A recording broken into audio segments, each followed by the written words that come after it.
kepada masyarakat. Silakan. Baik Pak, terima kasih atas kesempatannya. Bismillahirrahmanirrahim. Assalamualaikum warahmatullahi wabarakatuh. Waalaikumsalam warahmatullahi wabarakatuh. Baik, alhamdulillahirobbilalamin. Wassalatu wassalamu ala asrofil anbiya'i wal mursalin wa ala alihi washabihi ajmain amma ba'du. Yang pertama-tama dan yang paling utama, marilah kita panjatkan puji dan syukur kehadirat Allah Subhanahu wa taala di mana pada pagi hari ini kita masih dapat berkumpul melalui Zoom meeting kali ini dalam keadaan sehat walafiat. Salawat serta salam tak lupa kita curah limpahkan kepada junjungan kita Nabi besar Muhammad SAW, kepada para keluarganya, para sahabatnya, dan kita selaku umatnya yang semoga kelak nanti menerima syafaatnya. Amin, amin ya rabbal alamin. Baik, sebelumnya perkenalkan nama saya Khairul Bintang selaku moderator, di mana pada kegiatan kali ini akan memandu seminar pendidikan agama Islam dari kelompok 5 yang akan menjelaskan mengenai pandangan Islam tentang pernikahan. Langsung saja boleh tampilkan slide PPT-nya.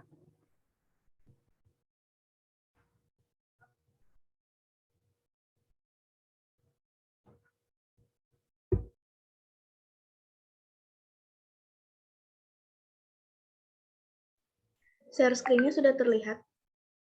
Masih loading. Bentar. Masih loading.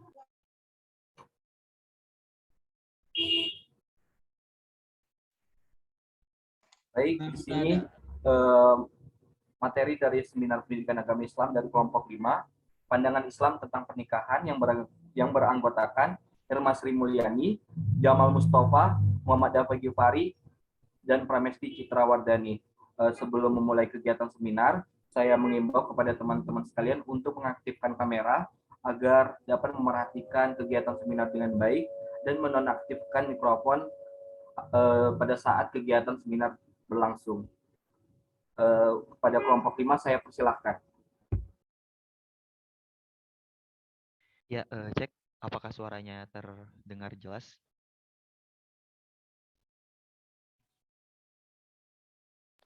Terdengar.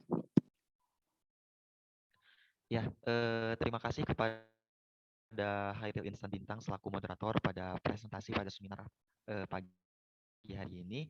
Ya, saya perkenalkan lagi bahwa kami dari kelompok 5 Seminar Pendidikan Agama Islam akan membahas mengenai pandangan Islam tentang pernikahan. Ya, sebelumnya mohon maaf karena saya tidak dapat mengaktifkan kamera karena kondisi sinyal gitu tidak stabil, takutnya nanti malah jadi robot gitu, putus-putus suaranya. Boleh di next, Andita. Ya, nah sebelum kita membahas mengenai pandangan Islam tentang pernikahan itu apa, kita akan mengetahui terlebih dahulu pernikahan itu apa sih gitu. Definisi maksud dari pernikahan itu apa. Nah, pernikahan dalam Islam merupakan suatu yang luhur dan sakral, bermakna ibadah kepada Allah Subhanahu wa taala, mengikuti sunnah Rasul dan dilaksanakan atas dasar keikhlasan. Nah, lantas apa sih pengertian dari pernikahan itu? Perkawinan atau dalam istilah agamanya disebut adalah nikah, ialah melakukan suatu akad atau perjanjian untuk mengikatkan diri antara seorang laki-laki dan wanita untuk menghalalkan hubungan kelamin antara kedua belah pihak untuk mewujudkan suatu hidup berkeluarga yang diliputi rasa kasih sayang dan ketentraman, mawadah warohmah dengan cara-cara yang diridhoi oleh Allah Subhanahu wa taala. Jadi intinya pernikahan itu adalah suatu akad untuk mengikatkan diri antara seorang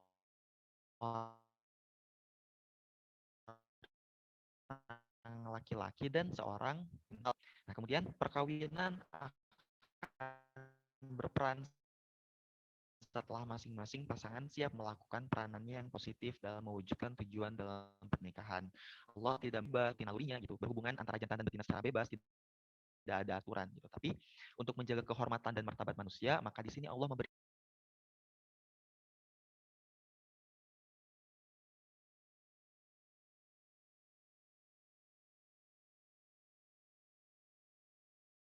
tuntutan yang sesuai dengan martabat manusia, seksual untuk memelihara makan oleh binatang ternak manapun dengan seenaknya. Jadi agar tidak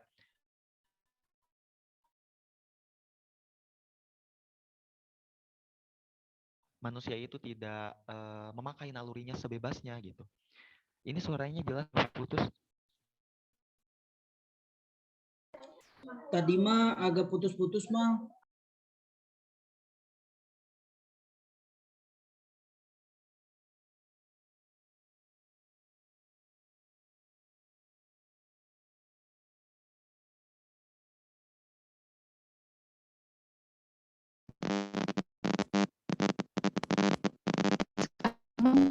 Suaranya.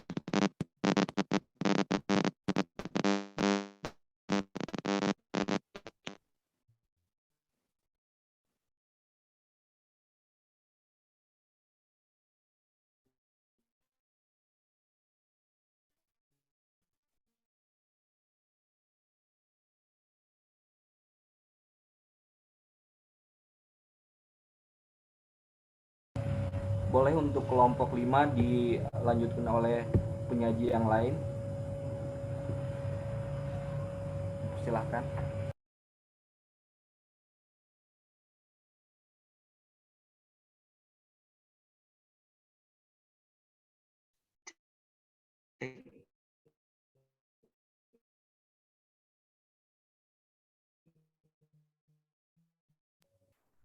Apakah Saudara Jamal sudah boleh mengaktifkan mikrofonnya kembali?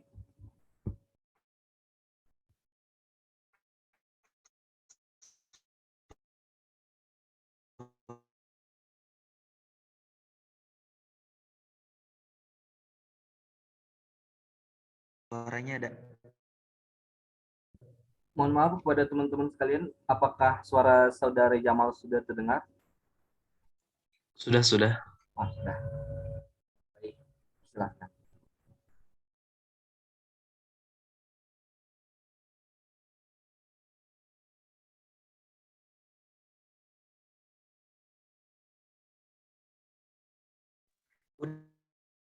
Udah kedengeran?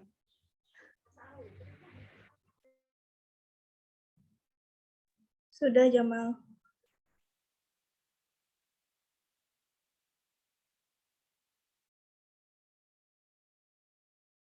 Oke, ya mungkin teman-teman bisa baca gitu ya, kalau misalkan tadi putus-putus pengertian dari pernikahan itu sendiri seperti apa, ada di PowerPoint. Nah, tadi selain menjelaskan, tadi lebih jelasnya bahwa perkawinan itu akan berperan gitu setelah masing-masing pasangan siap melakukan peranannya yang positif dalam mewujudkan tujuan dalam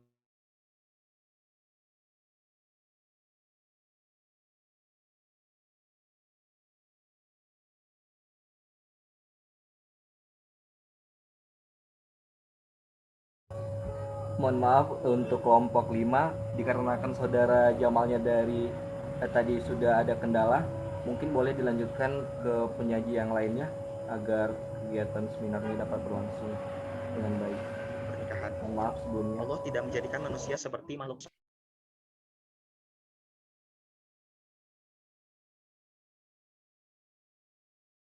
Ya, izin melanjutkan ya. Jadi perkawinan itu, suaranya?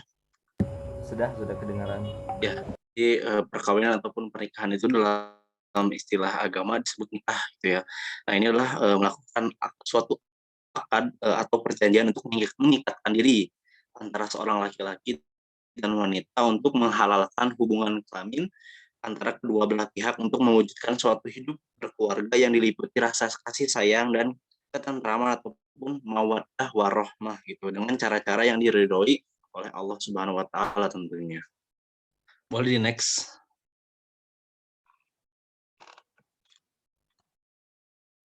Ya, pernikahan sebagai fitrah manusia gitu ya.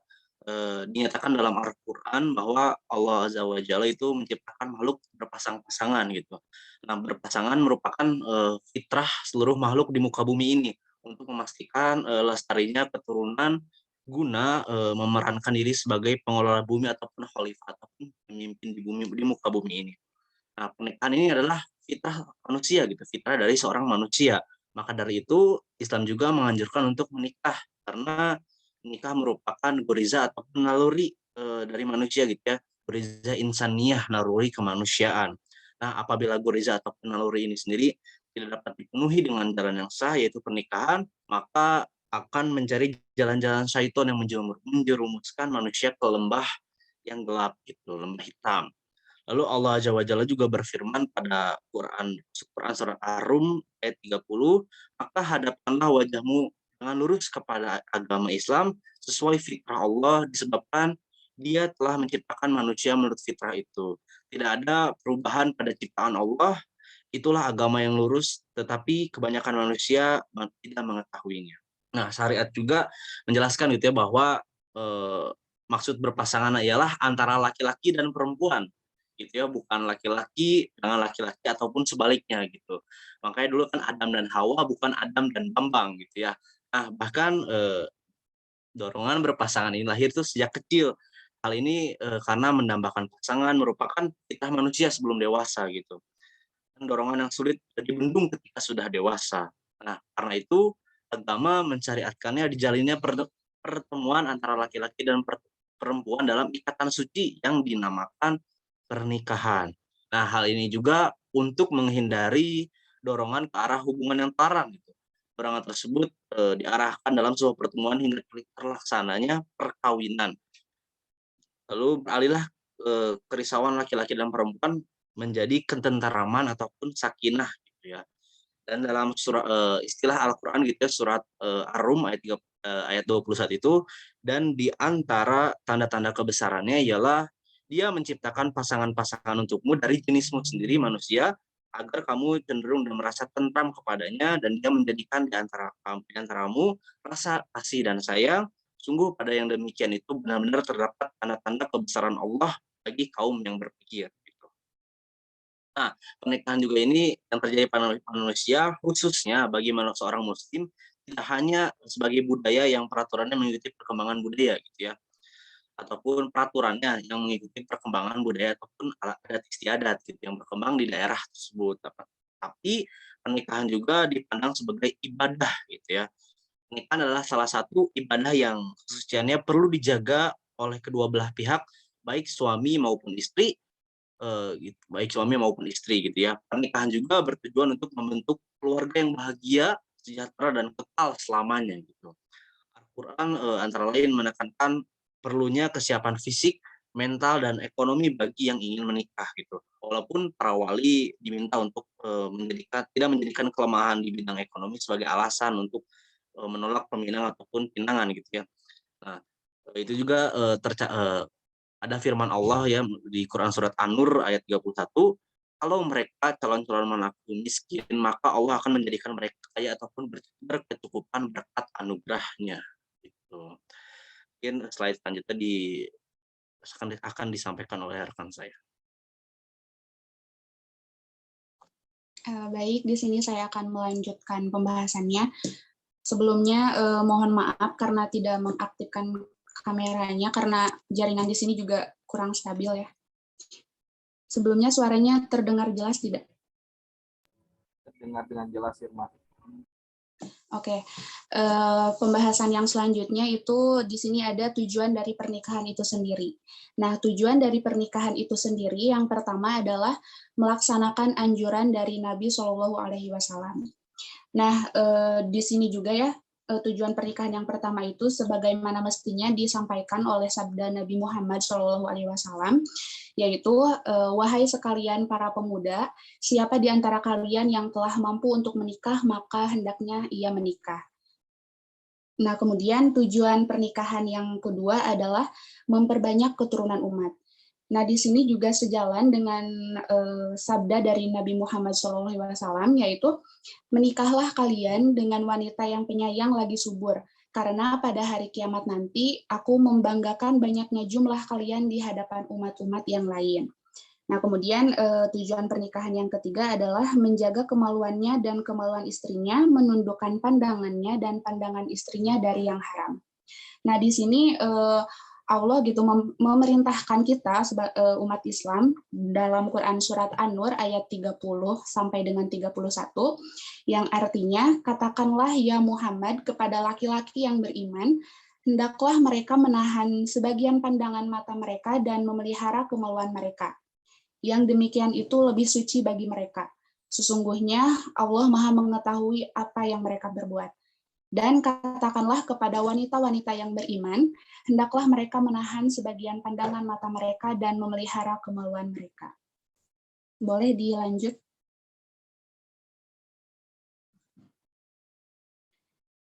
Nah, kemudian di sini ada dari hukum pernikahan itu sendiri. Nah, meskipun di dalam Islam gitu ya, pernikahan sangat dianjurkan, namun hukum dari nikah ini bisa saja berubah gitu menurut dengan kondisinya masing-masing. Nah, hukum pernikahan yang pertama itu bisa saja menjadi wajib. Nah, pernikahan dapat menjadi wajib hukumnya jika seseorang telah memiliki kemampuan untuk berumah tangga, baik secara fisik maupun finansial, serta sulit baginya untuk menghindari zina. Orang tersebut diwajibkan menikah karena jika tidak menikah gitu, nantinya dikhawatirkan dia tidak bisa melakukan, dia tidak bisa tidak bisa menahan larangannya dalam perbuatan zina yang tentunya kan zina ini itu dilarang dalam Islam gitu ya. Nah, kemudian hukum pernikahan yang kedua dalam pernikahan adalah sunnah. Nah, dasar hukum nikah bisa menjadi sunnah ini jika seseorang sudah mampu dan siap membangun rumah tangga. Akan tetapi dia dapat menahan diri dari segala perbuatan yang menjerumuskannya pada zina. Nah, meskipun demikian gitu ya, Islam selalu menganjurkan kepada umatnya untuk menikah jika sudah memiliki kemampuan. Sebab pernikahan merupakan salah satu bentuk ibadah kepada Allah dan menikah ini merupakan ibadah terpanjang gitu ya, karena dilakukan seumur hidup. Seperti itu. Boleh dilanjut?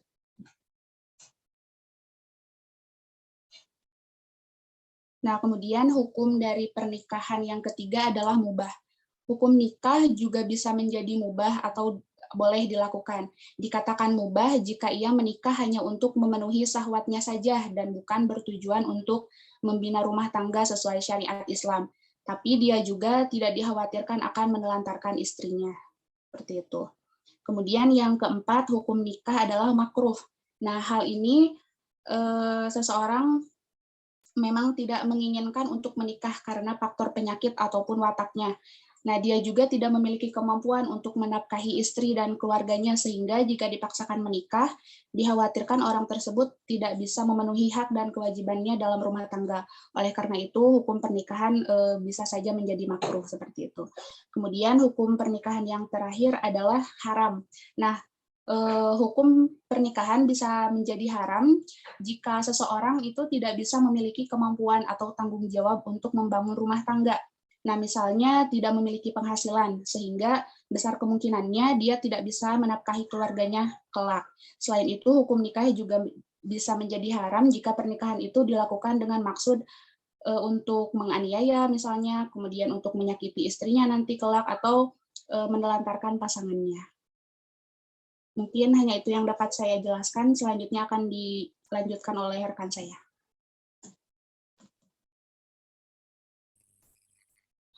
Ada suaranya, jelas?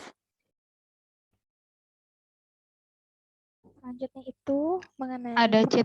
Oh ya, makasih. Oke, selanjutnya mengenai syarat pernikahan. Ketika pasangan yang hendak akan melaksanakan sebuah pernikahan, maka hendaknya itu pasangan calon pengantin harus memenuhi syarat pernikahan yang sah dalam Islam. Syarat tersebut yang pertama ada beragama Islam, di mana syarat calon suami dan istri dalam beragama Islam itu serta jelas nama dan juga orangnya. Bahkan tidak sah jika seorang muslim menikahi non-muslim dengan tata cara ijab qabul Islam. Lalu yang kedua, bukan mahram.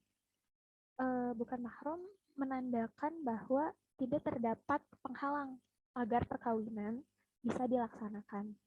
Selain itu, sebelum menikah, perlu menelusuri pasangan yang akan dinikahinya. Misalnya, sewaktu kecil dibesarkan dan disusui oleh siapa.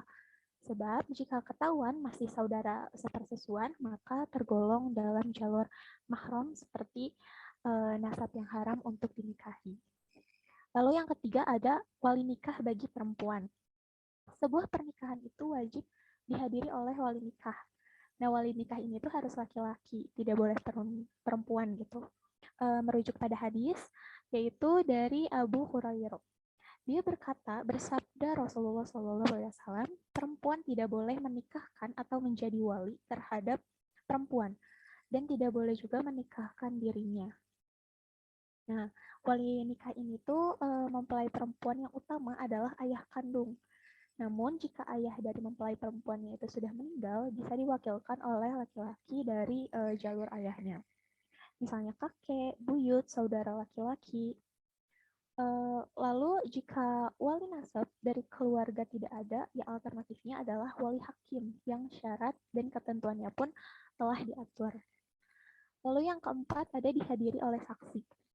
Nah, syarat sah nikah selanjutnya adalah terdapat minimal 2 orang saksi yang menghadiri ijab kabul.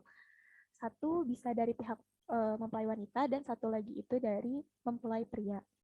Mengingat saksi ini menempati posisi penting dalam akad nikah, nah saksi disyaratkan beragama Islam, dewasa, dan dapat mengerti maksud dari akad. Yang kelima ada sedang tidak ihram atau berhaji. Jumhur ulama itu melarang nikah saat haji atau umroh, merujuk Islami. Hal ini juga ditegaskan oleh seorang ulama bermazhab Syafi'i dalam kitab Fathul Qorib Al-Mujib yang menyebutkan salah satu larangan dalam haji adalah melakukan akad nikah maupun menjadi wali dalam pernikahannya. Lalu yang terakhir, bukan paksaan. Nah, syarat nikah itu yang penting, gak kalah penting dari yang lainnya, yaitu tuh mendapat keridhaan dari masing-masing pihak, saling menerima tanpa adanya paksaan, di mana ini sesuai dengan hadis Abu Hurairah. Ia berkata tidak boleh seorang janda dinikahkan hingga ia diajak musyawarah dan dimintai pendapat, dan tidak boleh seorang gadis dinikahkan sampai diminta izinnya. Bisa di next.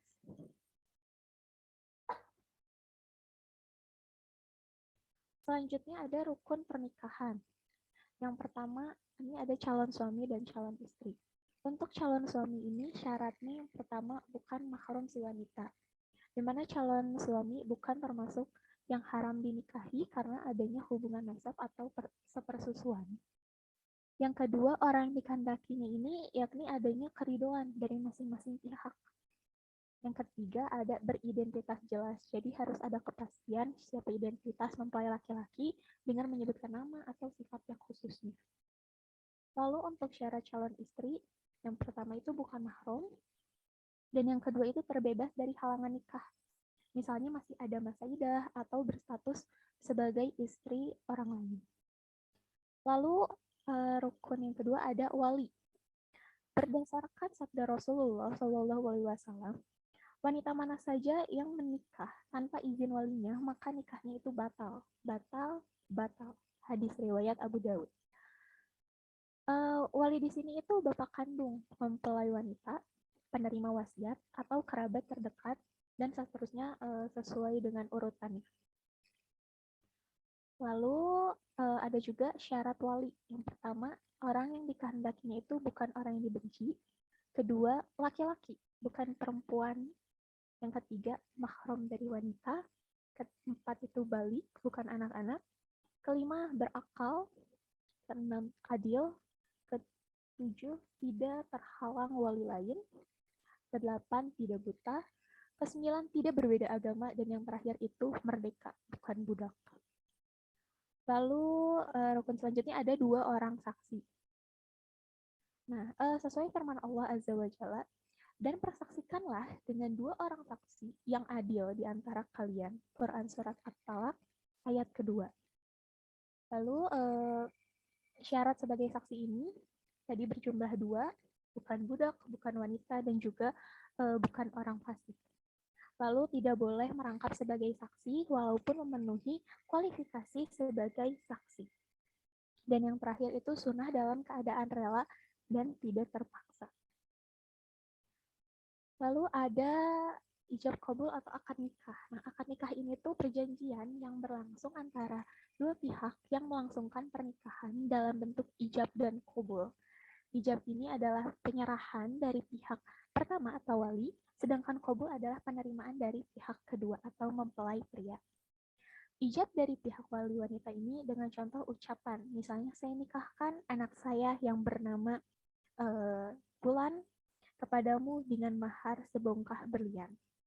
Lalu kabulnya adalah penerimaan dari pihak calon suami dengan mengucapkan, saya terima nikahnya anak bapak yang bernama Wulan dengan mahar sebongkah berlian. Lalu dalam akad nikah ini ada beberapa syarat dan kewajiban yang harus dipenuhinya.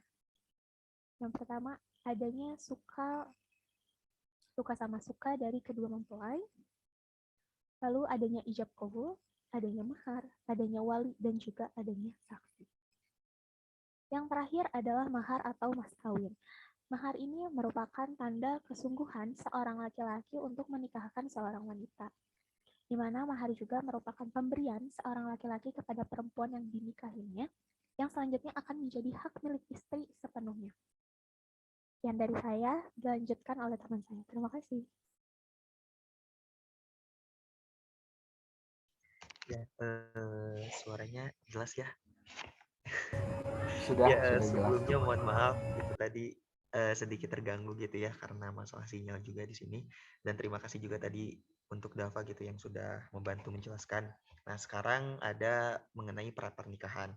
Pada masa pranikah ini Nabi memberikan batasan agar menghindarkan dari dua hal, yaitu yang pertama, tidak melamar perempuan yang sudah dilamar laki-laki lain sampai statusnya jelas, yaitu ditinggalkan oleh pelamarnya atau diizinkan oleh pelamarnya, yang berarti si pelamar memang melepasnya. Nah, sebagaimana hadis dari riwayat Bukhari dan Muslim bahwa janganlah salah seorang di antaramu meminang pinangan saudaranya kecuali pinangan sebelumnya meninggalkan pinangan itu atau memberikan izin kepadanya. Jadi kalau misalkan kita ingin nikah, udah janji mau nikah, terus saat pernikahan gitu ya kan, pernikahan itu maksudnya itu pranikah itu adalah sebuah perjanjian gitu yang dibuat oleh calon mempelai sebelum mengadakan upacara pernikahan untuk mengesahkan keduanya sebagai pasangan suami istri. Jadi kan ini dilakukan gitu, pranikah tuh sebuah janji gitu sebelum dilaksanakannya prosesi pernikahannya gitu. Nah, kita tuh nggak boleh ngelamar perempuan yang udah dilamar laki-laki lain gitu sampai statusnya jelas gitu. Tadi kalau misalkan ternyata nggak jadi dilamar, ya baru kita bisa masuk tuh gitu. Meskipun ada istilah sebelum janur kuning melengkung gitu kan, biasanya kita dengar. Tapi kalau misalkan udah fix tuh bakal dinikahkan, ya udah gitu. Kita nggak bisa tuh buat melamar perempuan yang emang udah dilamar sama laki-laki. Terus calon pasangan tidak boleh tinggal di tempat sepi berduaan. Nah ini mah meskipun udah udah ada perjanjian, udah ada ketentuan waktu gitu, kapan dilaksanakannya pernikahan, kapan janji pernikahan itu bakal disampaikan, bakal dilakukan oleh kedua mempelai, ya tapi tetap tidak boleh gitu untuk tinggal di tempat yang sepi berduaan atau khalwat karena memungkinkan untuk berbuat zina gitu kan, nggak ada yang tahu ya godaan syaitan. Sebagaimana Rasulullah SAW bersabda, tidak seorang laki-laki bersepi-sepi dengan seorang perempuan kecuali yang ketiganya adalah syaitan. Kecuali juga kalau misalkan udah benar-benar muhrim, sudah diikat oleh tali pernikahan gitu dengan halal. Nah, kemudian di sini ada beberapa hal sebelum dilaksanakannya pernikahan, ada beberapa hal yang harus kita persiapkan, yang benar-benar harus kita siap gitu. Yang pertama, kesiapan biologis. Orang yang hendak menikah hendaknya mempersiapkan kesiapan fisik biologis karena salah satu fungsi dari pernikahan adalah melahirkan keturunan. Untuk dapat melahirkan suatu keturunan harus memiliki kesiapan secara fisik, terutama berfungsi dan sehatnya alat-alat reproduksi agar anak yang dilahirkannya sehat. Nah, makanya sebelum dilaksanakannya pernikahan harus ada pengecekan kesehatan gitu antara laki-laki dan perempuannya. Jadi kedua mempelainya itu harus melakukan cek kesehatan terlebih dahulu. Kemudian ada yang kedua adalah kesiapan psikologis. Pernikahan akan memiliki pengaruh pula kepada kondisi psikologis orang yang mengalaminya. Pergantian status dari lajang menjadi suami istri, seorang membawa orang kepada peran-peran baru yang disertai pula dengan pengalaman baru. Nantinya kan mungkin bukan mungkin ya, setelah pernikahan pasti bakal banyak tuh kita mendapatkan pengalaman-pengalaman baru, kejadian-kejadian baru, hal-hal baru yang memang harus kita laksanakan dengan status kita yang menjadi seorang suami atau seorang istri gitu, tidak lagi lajang. Nah, dari situ kan pasti harus ada kesiapan tuh psikologis, kesiapan dari jiwa kita gitu, apakah kita siap untuk melaksanakan hal-hal baru gitu nanti setelah kita memasuki dunia pernikahan, seperti itu. Nah, kemudian yang tidak kalah penting adalah kesiapan ekonomis. Nah, kita Tidak hanya bisa melihat, wah kita udah siap biologis, kita udah siap psikologis, tapi ekonomi sendiri tidak mendukung gitu untuk nanti memenuhi hal-hal yang memenuhi nanti gitu setelah kita menikah gitu kan, kita harus mencukupi kehidupan, bukan belum lagi nanti ditambah kita memiliki keturunan, kita harus tanggung jawab juga gitu sebagai laki-laki, dan meskipun harus siap gitu untuk nantinya memenuhi kehidupan kita, kehidupan diri kita sendiri, kehidupan pasangan kita, dan keturunan kita. Kemudian yang keempat itu adalah kesiapan tadi, pergantian dari status kita yang lajang menjadi suami atau istri gitu kan. Pasti pandangan masyarakat, belum lagi kita harus terjun ke masyarakat nih sebagai seorang bapak, sebagai seorang ibu-ibu gitu, yang tentunya tugasnya berbeda dengan ketika kita lajang gitu, ketika kita menjadi seorang remaja atau seorang yang sudah dewasa gitu tapi belum nikah. Nah, kita harus siap gitu merubah status sosial seorang, karena itu dibutuhkan kesiapan untuk memasuki kehidupan masyarakat yang sesungguhnya. Kemudian ada yang terakhir adalah kesiapan agama. Kesiapan agama di sini, apakah ilmu kita sudah cukup untuk membimbing nanti pasangan kita, untuk menjalankan kehidupan baru kita, untuk menjalankan hal-hal baru dalam pernikahan, untuk mendidik keturunan kita, apakah sudah siap gitu ilmu agama kita. Meskipun pada dasarnya ilmu itu bisa memang seiring gitu dengan berjalannya waktu, bisa berproses gitu baik kita pendek, tapi tetap harus ada pegangan, tetap harus ada kecukupan gitu dalam ilmu untuk menjalankan pernikahan kita. Nah, mungkin ada beberapa hal itu, ada 5 hal yang memang harus kita siapkan sebelum kita melaksanakan proses pernikahan, yaitu ada biologis, psikologis, ekonomis, menikah, dan agama. Oke, selanjutnya akan dilanjutkan oleh Dava. Ya, baik, terima kasih Jamal, boleh slide-nya dilanjutkan Dita. Terakhir ini ada anjuran pernikahan di dalam Islam ya. Nah, Islam itu kan telah menganjurkan gitu ya, tadi di awal sudah saya sampaikan, menganjurkan kepada manusia untuk menikah gitu, dan tentunya ada banyak sekali hikmah-hikmah atau di balik anjuran tersebut gitu ya. Nah, di antaranya yang pertama, anjuran pernikahan itu merupakan sunnah para nabi dan rasul gitu ya. Nah, Allah Subhanahu wa taala berfirman pada Quran surat Ar-Rod pada ayat 38, dan sesungguhnya kami telah mengutus beberapa rasul sebelum kamu, dan kami memberikan kepada mereka istri-istri dan keturunan. Dan tidak ada hak bagi seorang rasul mendatangkan sesuatu ayat melainkan dengan izin Allah. Bagi tiap-tiap masa ada kitab.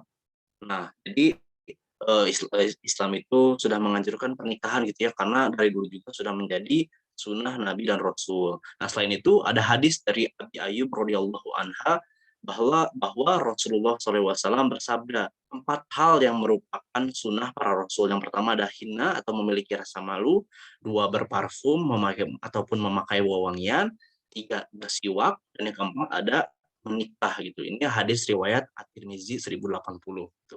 Nah, yang kedua ada nikah merupakan bagian dari tanda kekuasaan Allah Azza wa Jalla.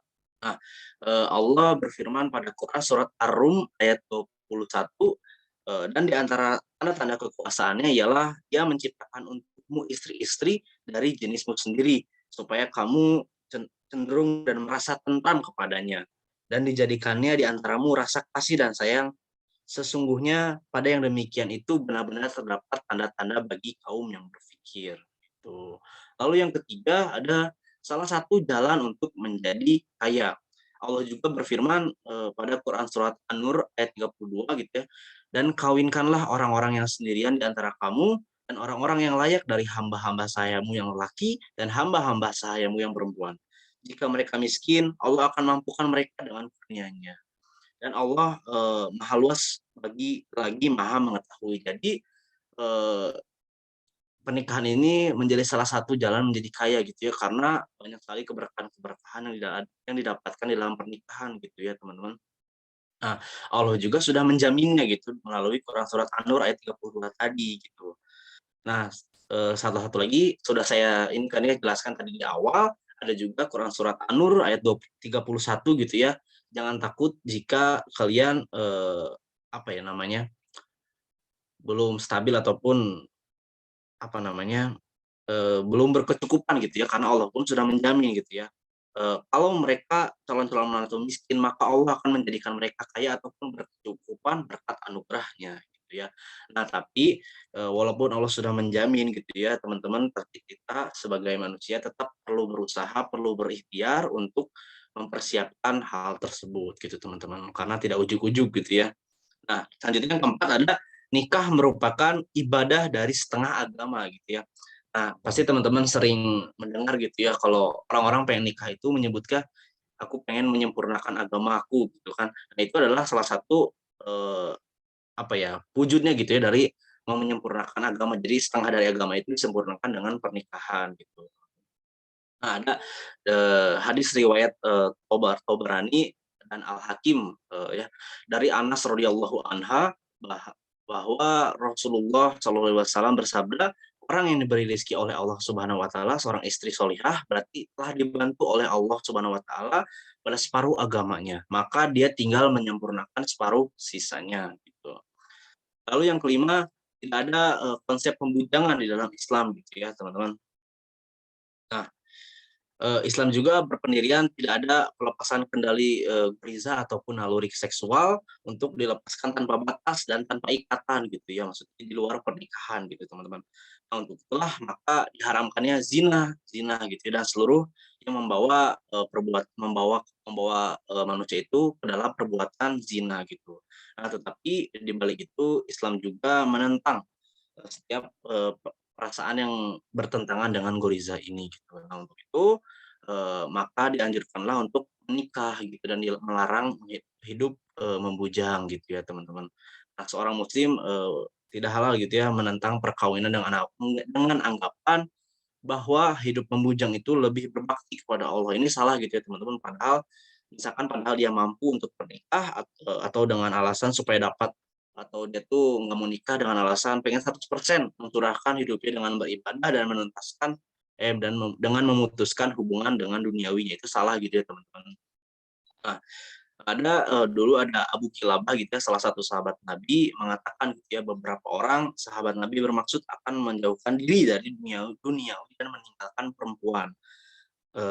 Dalam artian tidak kawin ataupun tidak menggaulinya gitu ya, serta akan hidup membujang gitu. Maka Rasulullah SAW itu berkata dengan nada marah, lantas ia berkata gitu ya, sesungguhnya orang-orang sebelum kamu hancur lantaran keterlaluan.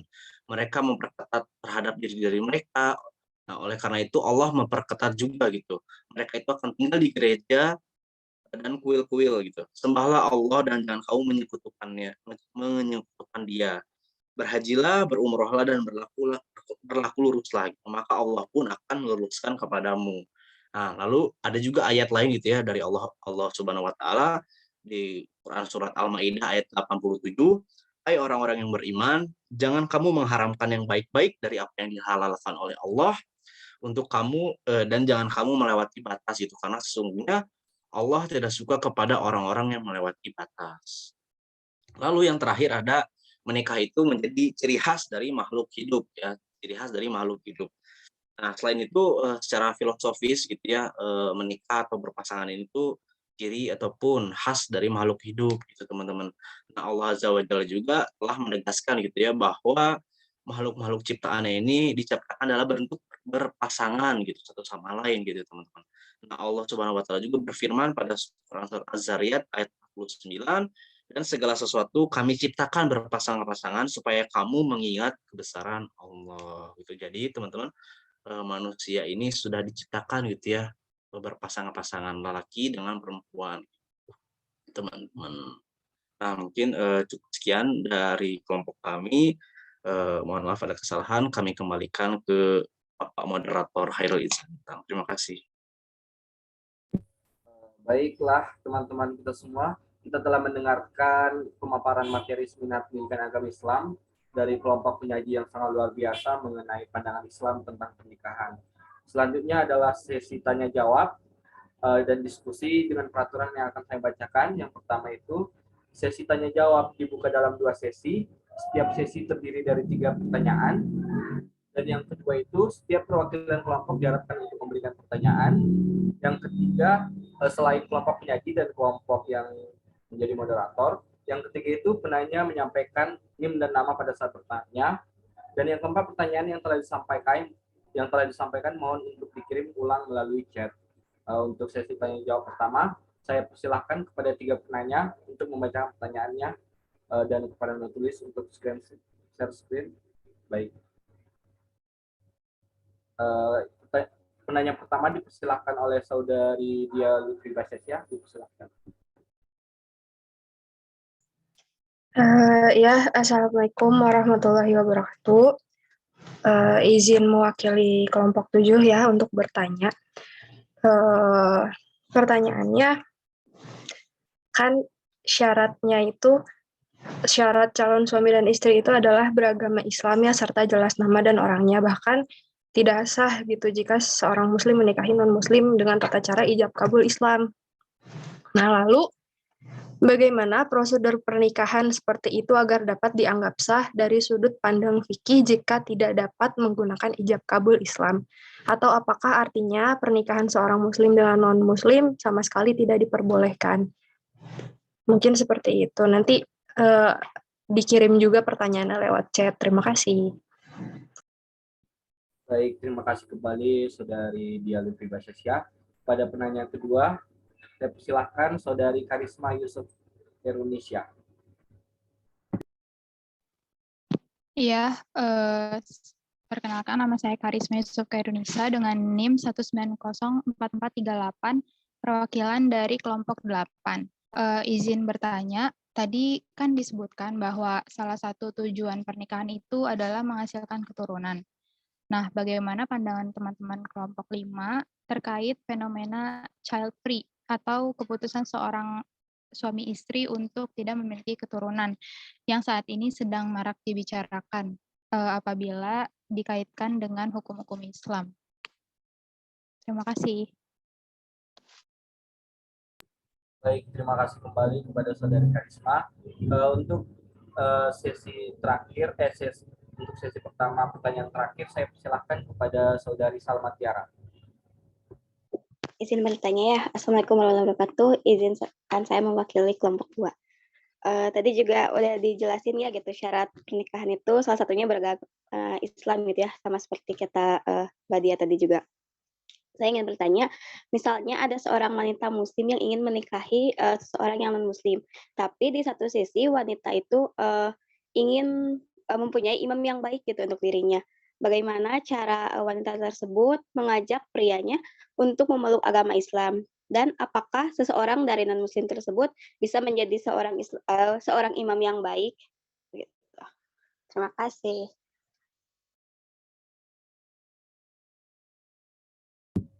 Baik, terima kasih saudari Salma Tiara. Sudah ada 3 pertanyaan dari Dia Lutfi Basesya, Karisma Yusuf, dan Salma Tiara. Untuk kelompok penyaji, apakah sudah jelas pertanyaan dari teman-teman sekalian? Sudah jelas, Kai. Terima kasih. Baik, sebelum menjawab pertanyaan dari dari penanya, apakah kelompok penyaji sudah dapat menjawab pertanyaan dari penanya?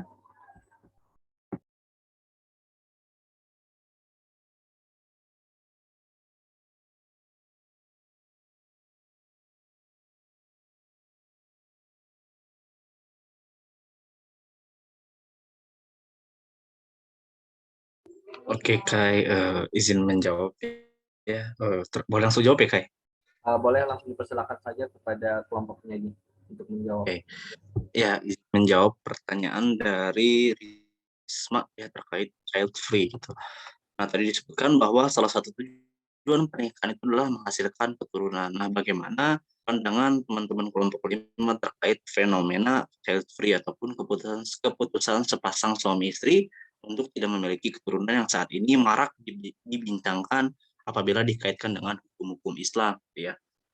Nah, ya terkait persoalan child free ataupun memutuskan tidak memiliki anak dalam pernikahan, memang marak sekali gitu ya diperbincangkan akhir-akhir ini gitu ya.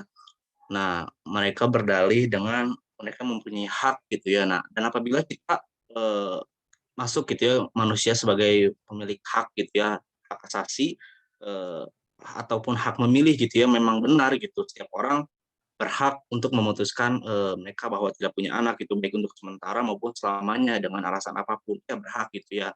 Karena hidup itu sebuah pilihan gitu. Dan bahkan sebetulnya gitu ya, apabila orang memilih tidak beriman pun kepada Allah dan Rasulnya, kita tidak bisa memaksa gitu mereka untuk beriman gitu. Tidak ada paksaan di dalam agama ini gitu ya. Sebagaimana Allah Ta'ala berfirman dalam Quran surat Al-Baqarah ayat 456, tidak ada paksaan di dalam menganut agama Islam gitu. Nah, tapi kan kita sebagai manusia yang beriman gitu ya, tentunya kita perlu berusaha menjalankan syariat Islam gitu ya, syariat yang diturunkan oleh Allah Azza wa Jalla gitu. Nah, tentu saja ditanya gitu ya pandangan, tentu saja konsep child free itu tidak sesuai dengan ajaran Islam gitu. Sangat banyak sekali poin-poinnya gitu. Yang pertama, mempunyai anak itu adalah fitrah seorang manusia gitu ya, teman-teman. Betapa banyak pasangan-pasangan di luar sana yang kesulitan sampai saat ini tidak memiliki anak, padahal mereka sangat ingin gitu ya memiliki anak gitu.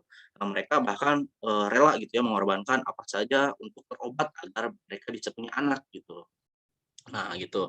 Allah Subhanahu wa taala juga berfirman gitu ya pada Quran surat Al-Imran ayat 14, dijadikan indah pada pandangan manusia kecintaannya kepada apa-apa yang diingini, berupa wanita-wanita, anak-anak, harta yang banyak dari jenis emas, perak, kuda pilihan, binatang-binatang ternak, dan sawah ladang. Itulah kesenangan di hidup di dunia, dan di sisi Allah lah tempat kembali yang baik ataupun surga gitu. Nah, terus yang selanjutnya itu adalah memiliki anak dan memiliki anak dan mendidik anak itu termasuk sunnah gitu ya teman-teman. Anas bin Malik radhiyallahu anhu berkata, Rasulullah SAW memerintahkan untuk menikah dan melarang keras untuk pembujang gitu ya. Seperti tadi yang saya sudah sampaikan, tidak ada pembujangan di dalam Islam gitu. Dan Rasulullah berkata, nikahilah wanita yang sangat penyayang dan mudah beranak-anak karena aku akan berbangga dengan kalian di hadapan para nabi pada hari kiamat. Hadis riwayat Ibnu Hibban gitu, teman-teman. Lalu yang keempat, anak itu mendatangkan rizki atas izin Allah Subhanahu wa taala gitu. Sebagaimana Quran surat Al-Isra ayat 31 gitu, teman-teman. Dan janganlah kamu membunuh anak-anakmu karena takut kemiskinan.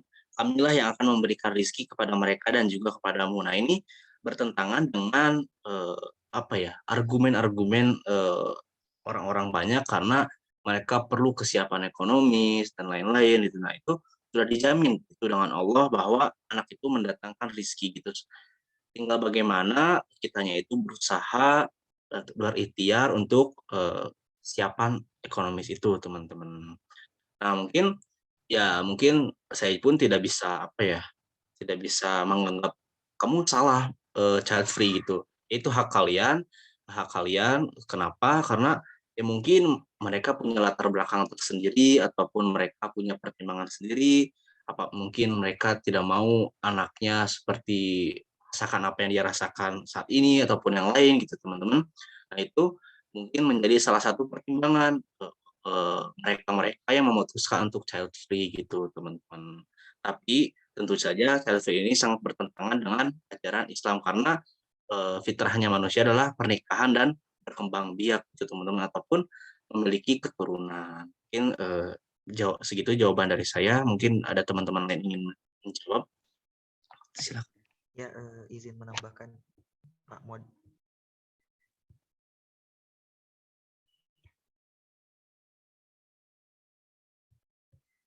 Ya, benar ya tadi yang dikatakan Dava. Nah, memang untuk mempunyai anak itu adalah hak gitu setiap pasangan suami istri gitu. Mereka mau punya anak, ya alhamdulillah gitu. Nggak punya anak, ya tidak apa-apa sebenarnya. Tapi ya kalau misalkan bertentangan sama agama, ya pasti bertentangan karena kan Allah menganjurkan pernikahan itu untuk nantinya itu memiliki keturunan gitu dengan agamanya yang baik, yaitu agama Islam. Nah, tapi benar tadi juga mungkin ada pasangan yang tidak memiliki anak itu karena beberapa alasan. Misalkan memang ekonomi dari kedua keluarganya misalkan tidak mencukupi. Nah, itu mungkin bisa dipertimbangkan. Tapi makanya tadi sebelum pernikahan itu harus ada kesiapan ekonomi. Kemudian Kalau misalkan dijadikan alasan kesehatan, memang tidak apa-apa karena memang nggak tahu juga kan ya kesehatan setiap manusia, kesehatan setiap pasangan suami istri itu tidak menjadi masalah gitu kalau misalkan pasangannya itu tidak ingin memiliki anak atau belum siap gitu untuk memiliki anak. Tapi ya itu tadi gitu, makanya kalau misalkan sebelum menikah itu harus kesehatannya juga harus siap.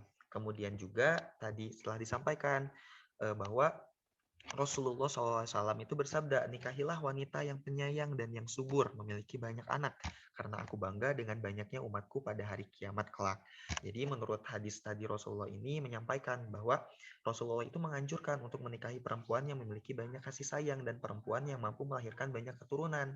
Karena pada hari kiamat nanti Nabi Muhammad itu akan bangga gitu melihat, wah banyak nih gitu umat Islam, banyak jumlahnya umat Islam di antara umat-umat yang lain. Kemudian juga child free ini ada pandangan gitu dari ilmu fikih bahwa yang dimaksud dengan child free ini adalah kesepakatan antara suami dan istri untuk menolak lahirnya seorang anak, baik sebelum anak potensial wujud ataupun setelahnya. Nah, maksud potensial wujud di sini itu apa? Menolak atau mencegah wujudnya seorang anak sebelum cairan sperma berada di rahim seorang wanita. Nah, hal ini tuh bisa dicegah ya, nggak usah nikah kalau misalkan kayak gitu. Atau enggak, misalkan tetap ingin nikah tapi tidak mau memiliki anak, bisa dengan cara azl, yaitu menumpahkan cairan sperma di luar rahim perempuan. Kayak gitu, itu berdasarkan dari ilmu fikih gitu. Nah, menurut pendapat Imam Al-Ghazali bahwa hukum azl ini atau menumpahkan cairan sperma di luar rahim, di luar ya di luar rahim itu boleh gitu atau mubah, tidak sampai dikatakan makruh apalagi haram. Kemudian juga Az-Zabidi juga mendukung pendapat Al-Ghazali yang mengatakan bahwa hal yang sama pula, bahwa menolak anak sebelum potensial wujud atau sebelum cairan sperma berada dalam rahim seorang wanita itu adalah boleh. Jadi bila child free yang dimaksud adalah menolak wujudnya anak sebelum potensial wujud, yaitu sebelum sperma berada di rahim, hukumnya boleh. Tapi jika dilakukan dengan maksud menunda atau mengurangi kehamilan, maka hal tersebut adalah makruh. Nah, seperti itu mungkin tambahannya.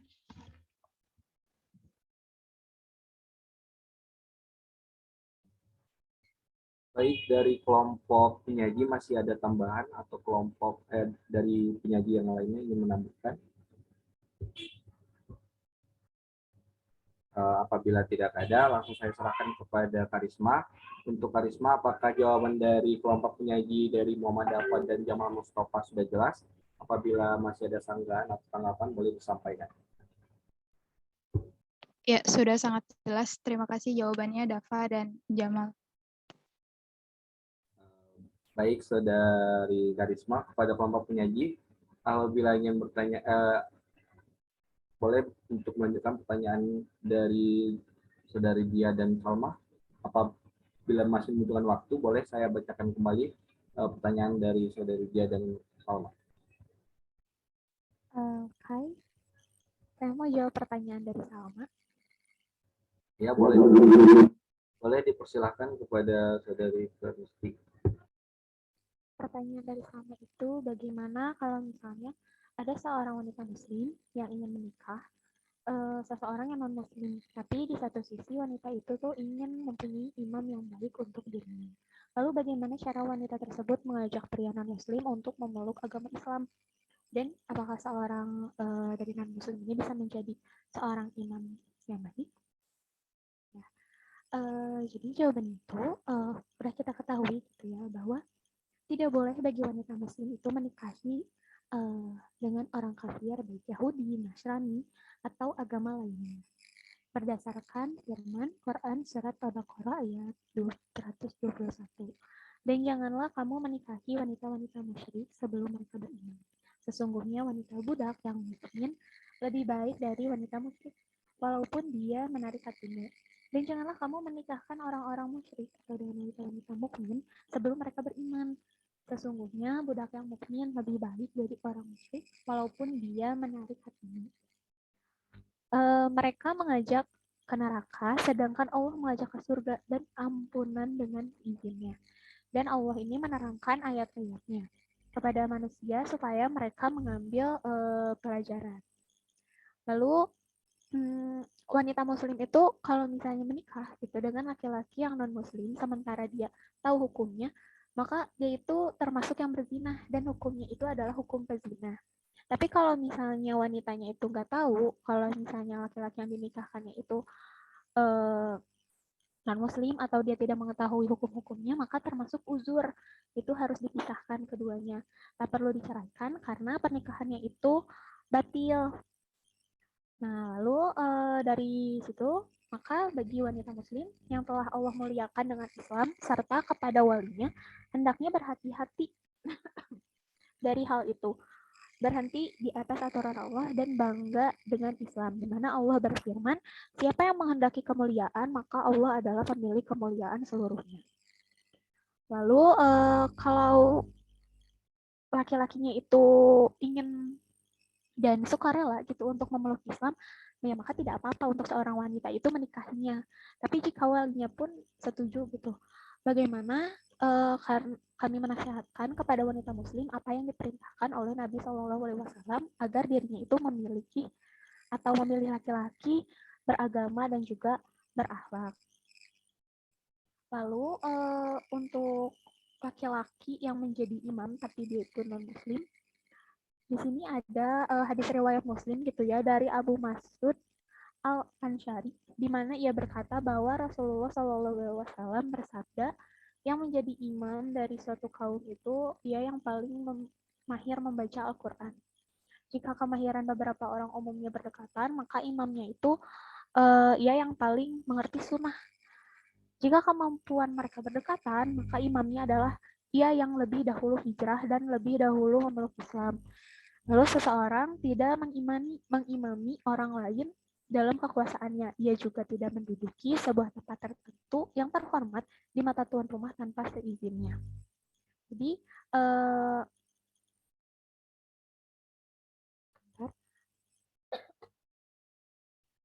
lalu untuk wanita muslim itu kalau mau menikah dengan yang non-muslim itu tidak dibolehkan ya. Jadi kalau mau yang laki-lakinya itu berpindah ke muslim, tapi dengan keinginan dan juga dibolehkan oleh walinya. Lalu seorang non-muslim menjadi imam yang baik itu jika dia itu pengetahuannya itu sejajar atau lebih dari wanita atau makmumnya. Seperti itu sama. Mungkin yang lain ada yang menambahkan. Oke, izin menambahkan nih boleh Pak Moderator? Dipersilahkan Saudara Dava. Ya, tadi pertanyaan intinya apakah seorang muslim non-muslim bisa menjadi seorang imam yang baik? Tentunya bisa gitu ya, kalau dijawab bisa atau enggak, asalkan dia sudah konversi agama dulu, maksudnya pindah agama dulu, beriman kepada Allah gitu ya teman-teman. Tentu saja bisa gitu, walaupun dia dari dulu tidak memiliki memiliki pengetahuan tentang Islam, kan bisa belajar gitu. Tapi makanya perlu gitu ya, perlu kesiapan dari kedua mempelai gitu tentunya gitu teman-teman. Apalagi seorang laki-laki kan harus menjadi imam gitu tadi.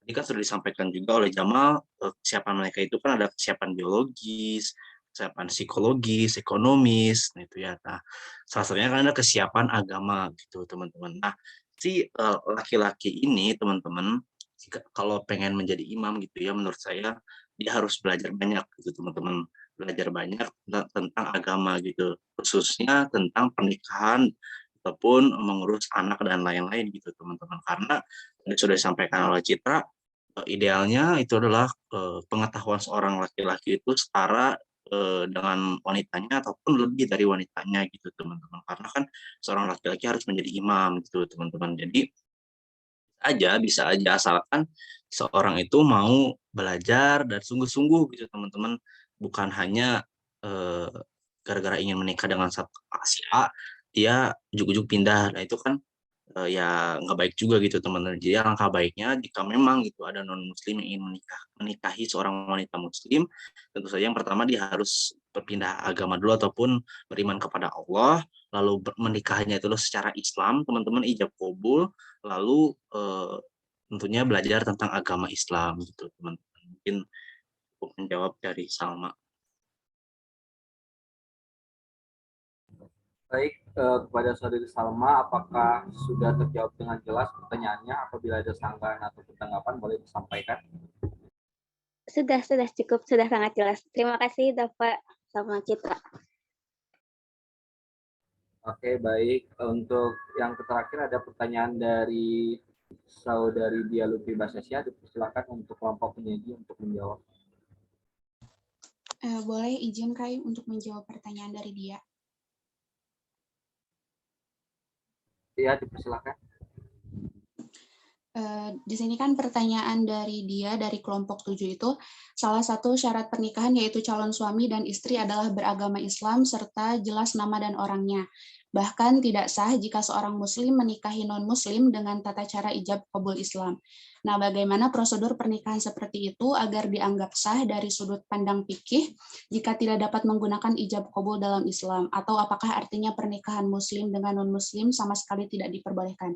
Nah, ini mungkin pertanyaannya juga hampir sama gitu ya dengan pertanyaan dari Saudari Salma tadi. Nah, di sini izin lebih menjelaskan kembali gitu ya. Nah, bahwa ditegaskan gitu bahwa haram hukumnya seorang muslim menikah dengan seseorang yang non-muslim secara mutlak, baik laki-laki itu dari golongan ahli kitab Yahudi dan Nasrani ataupun dari agama musyrik lainnya. Nah, tadi juga sudah disinggung ya oleh Citra bahwa hal ini itu sudah Allah firmankan gitu dalam Quran surat Al-Baqarah ayat 221 yang artinya, dan janganlah kamu menikahkan orang-orang musyrik dengan wanita-wanita mukmin sebelum mereka beriman. Sesungguhnya budak yang mukmin lebih baik dari orang yang musyrik, walaupun dia menarik hatimu mereka mengajak ke neraka sedang Allah mengajak ke surga, dan ampunan dengan izinnya. Dan Allah menerangkan ayat-ayatnya, perintah-perintahnya kepada manusia supaya mereka mengambil pelajaran. Nah, di dalam tafsir Imam Al-Tabari juga menjelaskan gitu tentang Quran surat Al-Baqarah ayat 221 ini, bahwa Allah Subhanahu wa taala telah mengharamkan wanita mukminah untuk menikah dengan lelaki musyrik dari jenis agama manapun, maka hendaklah laki-laki beriman atau para wali wanita mukminah ini tidak menikahkan seorang wanita mukminah dengan laki-laki kafir, karena itu adalah hal yang haram gitu untuk dilakukan. Nah, sungguh gitu jika kita menikahkan wanita mukminah dengan seorang budak yang beriman dan tidak meyakini Allah Subhanahu wa taala dan Rasul-Nya serta wahyu yang dibawanya, lebih baik daripada menikahkannya dengan seorang laki-laki merdeka tapi musyrik. Nah, meskipun terhormat gitu keturunannya. Jadi sudah benar-benar jelas ya bahwa haram gitu hukumnya seseorang muslim menikah dengan non-muslim. Kemudian di dalam tafsir Imam Al-Qurtubi juga dijelaskan mengenai ayat ini, yaitu janganlah kamu menikahkan seorang wanita muslimah dengan seorang laki-laki musyrik, dan umat Islam telah berjimak bahwa seorang laki-laki musyrik tidak boleh sama sekali bercampur dengan wanita muslimah, karena itu merupakan bentuk dari merendahkan agama Islam. Kemudian di dalam ayat yang lain juga Allah menegaskan dalam Quran surat Al-Mumtahanah ayat 10, yang artinya, maka jika kamu telah mengetahui bahwa mereka benar-benar beriman, maka janganlah kamu kembalikan mereka kepada suami-suami mereka, orang-orang kafir. Mereka tiada halal bagi orang-orang kafir itu, dan orang-orang kafir itu tiada halal pula bagi mereka. Nah, menurut Ibnu Katsir gitu ya dalam tafsirnya, menerangkan ayat ini itu menjelaskan tentang haramnya wanita muslim untuk menikah dengan laki-laki kafir yang pada masa awal Islam diperbolehkan. Kemudian Imam Al-Qurtubi juga mengatakan dalam ayat ini Allah Subhanahu wa taala telah mengharamkan wanita muslimah bagi laki-laki kafir dan juga mengharamkan laki-laki muslim menikahi wanita musyrik. Nah, jadi pada intinya gitu ya, tidak ada prosedur yang dapat membuat pernikahan beda agama ini menjadi sah gitu, selain dari kedua pasangan ini tuh sudah memiliki keimanan yang sama, yaitu beriman kepada Allah Subhanahu wa taala, yang artinya kedua mempelai ini beragama Islam. Seperti itu. Dapat dipahami tidak?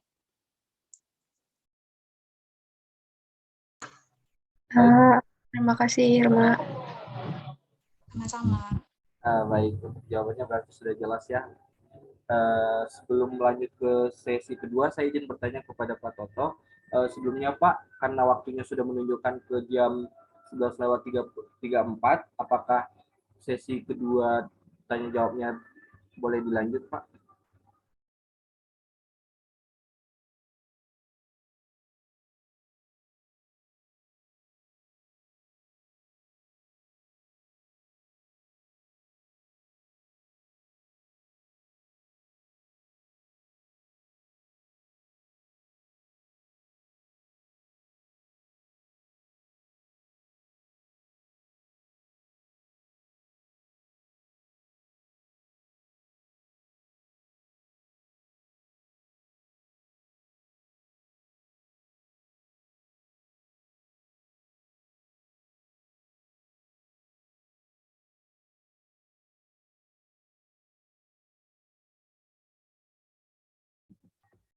Mohon maaf Pak, saya ingin bertanya untuk sesi kedua apakah boleh dilanjut?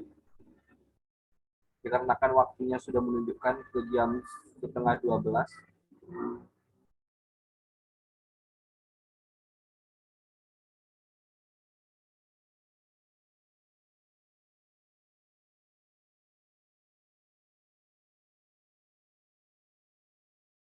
Baik, saya lanjut saja langsung ke sesi tanya jawab yang kedua. Kepada 3 penanya, saya persilahkan.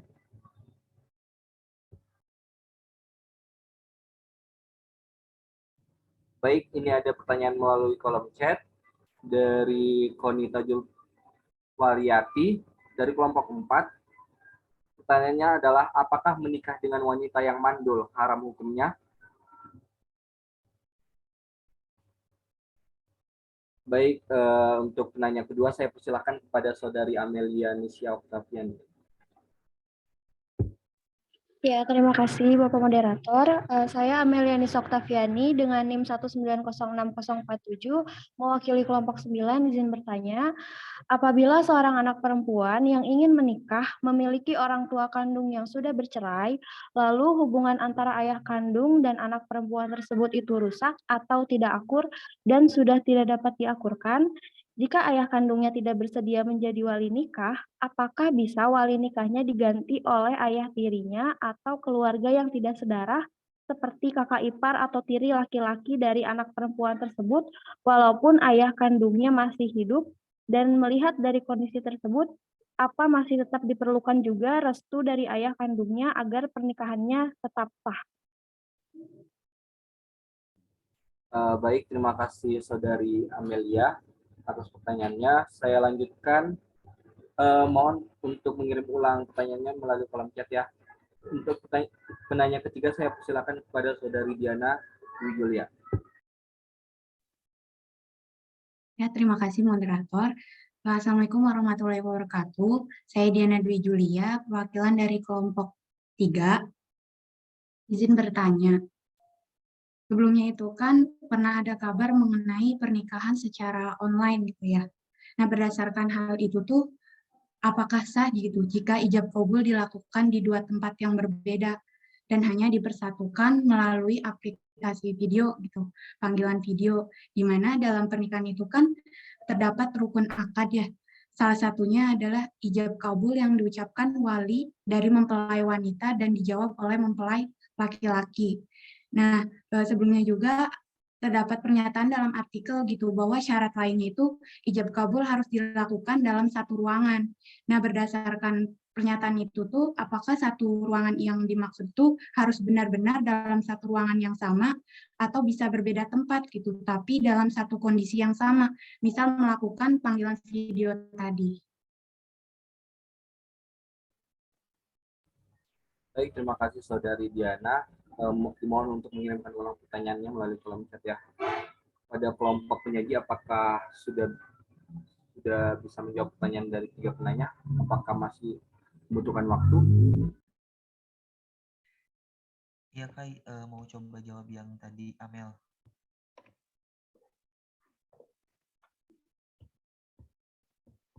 Mohon maaf, bagaimana Saudara Jamal? Mau coba jawab yang tadi Amel, pertanyaan Amel. Baik, saya persilahkan. Oke, Ya, nah pertanyaan Amel ini kan berhubungan dengan wali nikah gitu ya. Nah, wali dalam nikah ini kita ada pembagiannya gitu ya. Yang pertama itu ada wali nasab. Wali nasab itu apa sih? Wali nasab itu wali berhubungan tali darah dari pihak ayah dengan perempuan yang akan nikah atau kawin. Nah, orang-orang yang termasuk ke dalam wali nasab itu ya pasti yang pertama ada ayah kandung, kemudian ayah dari ayah kandung atau kakek. Kemudian juga ada wali abad. Wali abad itu ada saudara laki-laki kandung, saudara laki-laki seayah, anak saudara laki-laki kandung, anak saudara laki-laki seayah, paman kandung, paman seayah, anak paman kandung dan anak paman seayah. Nah, itu wali yang berhubungan tali darah. Kemudian ada wali mu'tik, yaitu orang yang menjadi wali terhadap perempuan bekas hamba sahaya yang dimerdekakannya. Dan yang terakhir itu ada wali hakim, yaitu orang yang menjadi wali dalam kedudukannya sebagai hakim atau penguasa yang diangkat oleh negara yang telah ditauliahkan sebagai wali hakim. Nah, tadi kalau misalkan si ayah kandungnya itu nggak mau gitu, apakah langsung dilampiaskan, langsung digantikan, maksudnya ke saudara tiri atau saudara apapun. Nah, itu tuh harus melihat urutan yang tadi, melihat urutan senasab dulu nih. Kalau misalkan ayah kandungnya nggak mau, pasti kan ada alasannya kenapa sih nggak mau gitu. Nah, bisa coba ke kakeknya dulu, ke kakek yang mau nikah, terus ke saudara kandungnya dulu, saudara seayah, seperti itu. Nah, kalau misalkan ternyata wali yang ada di wali nasab ini gitu tidak dapat menjadi wali dalam pernikahan, maka bisa dilimpahkan kepada wali hakim. Di sini ada sebab-sebab berpindahnya wali nikah gitu kepada wali hakim. Yang pertama itu ada calon mempelai wanita itu tidak mempunyai wali nasab sama sekali. Jadi dia memang hidupnya bisa dibilang sebatang kara gitu. Dia nggak punya siapapun, nggak punya saudara kandung, nggak punya ayah gitu misalkan. Nah, bisa dilimpahkan ke wali hakim. Kemudian walinya mafkud, artinya tidak tentu keberadaannya. Seperti tadi misalkan ayahnya nggak mau, terus nggak mau nih pergi, nggak tahu pergi kemana gitu. Ayahnya tiba-tiba kabur karena memang tidak menyetujui pernikahan anaknya. Kayak gitu. Nah, itu boleh tuh misalkan dilimpahkan ke wali hakim. Kalau misalkan memang wali nasabnya sudah tidak ada gitu untuk menjadi wali pernikahan. Kemudian juga wali sendiri yang akan menjadi mempelai pria, sedang wali yang sederajat dengan dia tidak ada. Dan ada wali nikah berada di tempat yang jaraknya sejauh masaful qasri, sejauh perjalanan yang membolehkan sholat qasar, sekitar 92,5 km. Kemudian ada walad zina, anak yang lahir akibat dari perbuatan zina sebelum melaksanakan pernikahan karena dia hanya bernasab kepada ibunya. Nah, itu boleh sama wali hakim. Kemudian juga ada walad akid, anak pungut atau adopsi, sementara ayahnya atau walinya tidak tahu tuh gitu. Terus wali nikahnya berada dalam penjara atau tahanan dan tidak dapat dijumpai. Kemudian wali nikahnya melakukan ibadah haji atau umroh, dan ada yang terakhir itu adalah walinya ad'al, artinya wali nikahnya yang tidak bisa atau tidak mau menikahkan wanita yang telah balik berakal dengan seorang laki-laki pilihannya, sedangkan masing-masing pihak menginginkan pernikahan itu dilaksanakan. Nah, ini berarti pertanyaan yang Amel tadi itu lihat dulu wali nasabnya ada nggak sih gitu. Kalau misalkan ada, ya coba ke wali nasabnya dulu. Kalau misalkan memang benar-benar tidak ada, ya berarti bisa dilimpahkan kepada wali hakim. Kalaupun misalkan tadi pengen nikah tapi ternyata ayah kandungnya tidak menyetujui, nah itu kan pasti ada alasannya. Coba bisa dibicarakan dulu. Terus juga ya alangkah lebih baiknya gitu kalau misalkan ternyata ketidaksetujuan gitu seorang ayah itu atas pernikahan anaknya karena memang ada alasan yang kuat, ya kenapa tidak menjadi bahan pertimbangan gitu untuk kedua pasangannya. Mungkin seperti itu, Amel.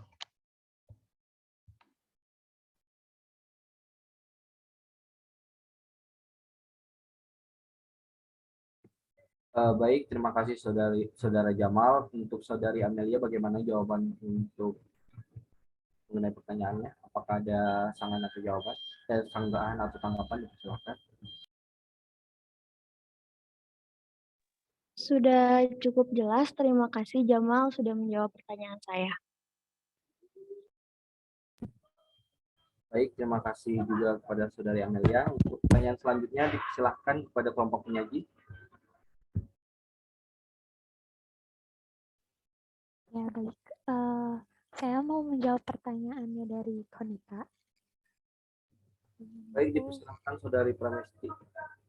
Ya, pertanyaannya itu apakah menikah dengan wanita yang mandul itu haram hukumnya? Nah, Rasulullah itu menganjurkan gitu ya untuk menikahi wanita yang subur. Jadi Rasulullah ini jadi melarang untuk menikahi wanita yang mandul sebagaimana yang telah diriwayatkan oleh Makil bin Yasar, di mana ia berkata, sungguh saya telah mendapatkan wanita yang mempunyai kedudukan tinggi, cantik, namun dia mandul. Maka apakah saya melanjutkan untuk menikahinya? Beliau bersabda, jangan. Kemudian dia mendatangi beliau untuk kedua kalinya. Beliau pun melarangnya, lalu dia mendatangi beliau untuk ketiga kalinya, maka beliau bersabda, menikahlah kalian dengan wanita yang penyayang, subur, karena saya merasa bangga dengan umat yang banyak. Jadi sebenarnya larangannya tuh ada, dilarang, tapi bukan yang haram gitu, namun larangan itu yang dibenci aja. Jadi para ulama itu telah menyebutkan bahwa menikahlah dengan wanita yang subur. Itu hukumnya sunnah, bukan wajib. Seperti itu pernikahan.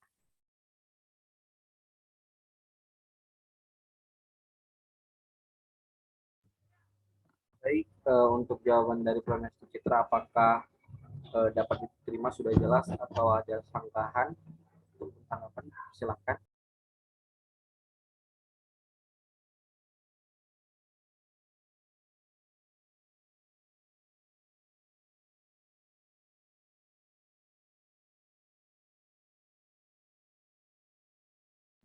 Baik, terima kasih saudari Konita. Untuk pertanyaan terakhir dari Diana, saya persilahkan untuk Bapak punya.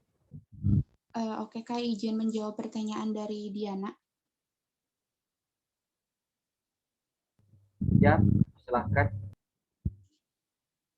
Pertanyaan dari Diana yang pertama adalah apakah sah gitu jika ijab kabul dilakukan di dua tempat yang berbeda dan hanya dipersatukan melalui aplikasi seperti video call gitu ya. Nah, dijelaskan juga gitu ya di dalam hukum Islam menegaskan bahwa perkawinan atau pernikahan itu dinyatakan sebagai bentuk ibadah muqayyah atau keabsahannya juga terletak pada syarat dan rukunnya. Nah, oleh karena itu mengharuskan atau mensyaratkan hadirnya pihak-pihak yang berakad. Sementara itu dengan perkembangan teknologi gitu, maka akad nikah itu bisa melalui media elektronik gitu seperti video call. Nah, hal ini bisa saja sah atau bahkan bisa saja dianggap tidak sah gitu. Nah, kenapa bisa dianggap tidak sah? Apabila syarat dan rukunnya ada yang tidak terpenuhi. Nah, rukun-rukun dari pernikahan itu antara lain esensialnya gitu ya adalah ijab dan qabul. Nah, akan tetapi pernikahan melalui media video call ini itu merupakan sebuah pernyataan ijab yang diucapkan oleh wali pihak perempuan yang kemudian dijawab oleh pihak laki-laki berdasarkan kemajuan teknologi. Hal ini bisa dilakukan melalui media internet gitu, yaitu melalui video call tadi. Nah, akad nikah melalui media video call ini sah gitu ya menurut syarat dan rukun perkawinannya. Nah, kenapa sah? Karena hal ini tidak bertentangan dengan hukum Islam seperti adanya calon suami dan wali nikah dari pihak perempuan, kemudian adanya dua orang saksi dan ijab qabul gitu. Nah, kemudian hal ini juga dikuatkan dengan ketentuan dari pasal 27 sampai dengan 29 tentang kompilasi hukum Islam, antara lain tidak berselang waktu dilakukan langsung oleh wali nikah yang bersangkutan dan diucapkan langsung oleh mempelai laki-laki melalui video call. Kemudian terpenuhinya juga gitu rukun, syarat sah, dan syarat-syarat perkawinan. Seperti itu. Nah, kemudian pertanyaan yang kedua itu, terdapat pula pernyataan bahwa syarat ijab qabul harus dilakukan satu ruangan. Apakah satu ruangan ini harus benar-benar dalam satu ruangan yang sama atau bisa berbeda tempat, tapi dalam satu kondisi yang sama, misal dengan melakukan panggilan video. Nah, jadi yang wajib berada dalam satu majelis atau satu tempat ini itu adalah dari calon mempelai laki-laki dan wali nikah perempuan itu. Nah, jadi jika pihak calon mempelai wanitanya tidak ada dalam satu majelis atau tidak dalam satu tempat, itu tidak menjadi masalah karena pernikahan itu akan tetap sah gitu, karena syarat dari pernikahan yang sah itu kan adanya calon mempelai laki-laki, kemudian wali nikah dari perempuannya dan 2 orang saksi. Jika calon mempelai wanitanya tidak ada dalam satu tempat gitu, itu tidak jadi masalah. Jadi pernikahannya akan tetap sah. Kemudian jika misalnya wali nikah dari perempuannya itu ternyata tidak bisa hadir juga nih di dalam satu majelis itu, nah ini bisa saja menjadi sah asalkan dari pihak wali nikah perempuannya itu mewakilkan gitu kepada pihak yang berwenang gitu. Maka yang artinya dalam satu majelis ini itu tidak benar-benar dalam satu ruangan yang sama, akan tetapi dalam dalam waktu yang sama gitu. Tapi dengan syarat wali nikah dari perempuan dan calon mempelai laki-lakinya itu harus ada dalam satu majelis itu. Gimana, dapat dipahami tidak jawabannya? Iya. Kepada saudari Diana Dwi Julia, apakah ada atau tanggapan? Apakah sudah jelas jawaban dari saudari Irma? Ya, sudah jelas Kai jawabannya. Terima kasih Irma. Iya, sama-sama. Oke, baiklah, sekianlah diskusi dan sesi tanya jawab dari 2 sesi yang disampaikan oleh kelompok penyaji, dan terima kasih juga untuk teman-teman penanya. Rangkaian kegiatan seminar pendidikan agama Islam kali ini sudah selesai. Izinkan saya untuk menyampaikan kesimpulan atas seminar kali ini mengenai pandangan Islam terhadap pernikahan, yaitu pernikahan sangat dianjurkan oleh Allah Subhanahu wa taala, di mana dalam beberapa ayat disebutkan keutamaan menikah adalah karena pernikahan merupakan sebuah ibadah, kecintaan kita pada istri atau suami yang dapat mendorong kita untuk membimbingnya pada kebaikan yang menghadirkan kecintaan Allah pada keluarga kita. Hukum perkawinan ini juga asalnya mubah atau boleh, dalam artian tidak diwajibkan, tetapi juga dilarang dengan berdasarkan pada perubahan atau keadaan masing-masing orang yang hendak melakukan perkawinan. Maka perkawinan hukumnya dapat saja menjadi sunnah, wajib, dan untuk memelihara kemaslahatan dalam pernikahan yang bersangkutan mestinya memperhatikan dan menaati peraturan agama dan negara, dalam hal ini fikih dan aturan undang-undang. Dalam mencatat pernikahan mengandung manfaat atau kemaslahatan, kebaikan yang besar dalam kehidupan bermasyarakat. Sebaliknya, apabila perkawinan tidak diatur secara jelas melalui peraturan perundangan dan tidak dicatat, akan digunakan oleh pihak-pihak yang melakukan perkawinan hanya untuk kepentingan pribadi dan merugikan pihak yang lain. Demikianlah kegiatan seminar pendidikan agama Islam kali ini. Marilah kita mengucapkan hamdalah secara bersama-sama. Alhamdulillahirrahmanirrahim.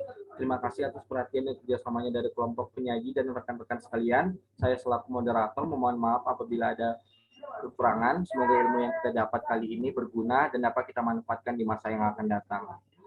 Sekianlah. Wassalamualaikum warahmatullahi wabarakatuh. Terima kasih saudara moderator dan penyaji. Penyajiannya bagus dan moderator juga bisa mengatur sedemikian rupa. Jadi 6 orang yang terlibat dalam diskusi kita kali ini, dan memang waktu ya. Bapak coba ulas bahwa pernikahan dalam Islam itu pernikahan itu berkaitan dengan agama ya, ibadah, terutama syarat dan rukunnya. Adapun walimahnya itu terserah adat masing-masing sepanjang tidak melanggar syariat ya. Pesta misalnya dan sebagainya terserah adat. Ya. Tetapi syarat dan rukunnya itu bagian dari persoalan agama. Mengapa Islam ada aturan pernikahan, di agama lain tidak ada? Sebenarnya Islam sangat detail, karena Islam datang dari Allah dan manusia diciptakan Allah. Karena itu manusia punya karakter ya. Karakter dan sifat yang Allah Maha tahu karena manusia ciptaannya. Manusia punya naluri untuk mencintai dan berketurunan, maka dia perlu diatur. Sementara manusia itu adalah makhluk yang mulia, berbeda dengan binatang. Karena itu untuk menyelesaikan, memenuhi kebutuhannya, termasuk kebutuhan biologis, maka perlu diatur supaya manusia berbeda dengan binatang dan manusia tetap mulia walaupun dia memenuhi kebutuhan biologisnya. Maka diaturlah aturan tentang pernikahan. Nikah itu adalah akad laki-laki dan perempuan yang menimbulkan hak dan kewajiban. Akad itu salah satu. Jadi dari rukun nikah ini tadi sudah disebut ya, dari mulai adanya laki-laki dan perempuan yang sah untuk menikah. Ada beberapa kelompok perempuan yang diharamkan untuk dinikah. Jadi muhrim karena turunan, karena hubungan darah, atau karena perkawinan, perempuan sedang dinikah pria yang lain, karena perkawinan yang lain misalnya, janda ayah, janda kakek itu haram dinikah. Kemudian menikah saudara bersamaan, artinya perempuannya bersaudara bersamaan dalam satu pernikahan, itu diharamkan. Juga diharamkan menikahi perempuan yang sudah ditalak 3 oleh suaminya dan suaminya haram untuk menikahinya kembali sampai mantan istrinya tadi menikah dengan pria yang lain dan berhubungan badan lalu ditalak oleh suami yang kedua, maka suami yang pertama yang sudah talak 3 diperbolehkan kembali menikahi perempuan. Dia tidak diharamkan menikah perempuan yang mandul, ya, tidak diharamkan. Bahkan perempuan mandul itu punya hak untuk menikah. Jadi dia tahu mandul kalau sudah menikah kan, kalau belum menikah belum tentu mandul. Bisa jadi ada laki-laki yang akan menikahi janda yang mandul. Jadi tidak diharamkan. Bisa jadi asal laki-lakinya siap bahwa dari perempuan itu tidak akan dapat turunan, itu ya bagus saja gitu. Hanya bagi yang muda-muda barangkali dianjurkan untuk menikah dengan perempuan yang subur gitu ya, agar muda agar bisa berketurunan gitu.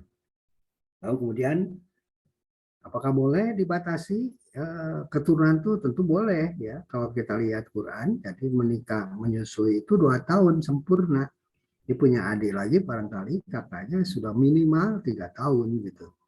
Kalau ada orang yang karena fisiknya kemudian bisa 1 tahun 1 kali melahirkan, bisa memperbolehkan untuk menjarangkan kelahiran dengan kaidah tertentu ya, sepanjang itu diperkenankan oleh syariat, penjarangan kelahiran itu diperkenankan, KB misalnya, asal alat dan prosesnya serta tujuannya sesuai dengan syariat Islam.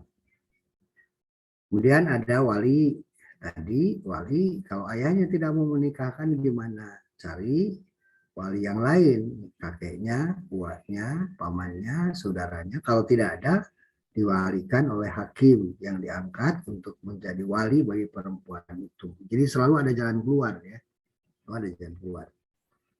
Lalu mahar juga bagian dari rukun nikah. Yaitu barang dan uang yang diberikan oleh calon suami kepada calon istrinya pada saat akan nikah.